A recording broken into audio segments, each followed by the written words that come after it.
उत्तरेकडील थंड वाऱ्यांचे प्रवाह थबकलेत. तसंच राज्यात ढगाळ हवामान तयार झालंय. त्यामुळे राज्यात धुकं दव पडल्याची स्थिती कायम आहे.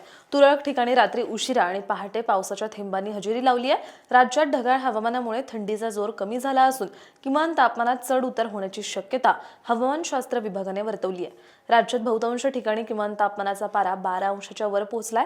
त्यामुळे थंडी गायब झाली आहे. पुढील 3 दिवसांमध्ये महाराष्ट्राच्या अंतर्गत भागात किमान तापमानात 1 ते 2 अंशाने हळूहळू घट होण्याची शक्यता आहे. त्यानंतर पुन्हा वाढ होण्याचा अंदाज हवामानशास्त्र विभागाने वर्तवलाय. मागील 24 तासात राज्यातील मालेगाव येथे नीचांकी 12.6 अंश तापमानाची नोंद झाली, तर इटावा येथे देशातील नीचांकी 2.4 अंश तापमानाची नोंद झाली.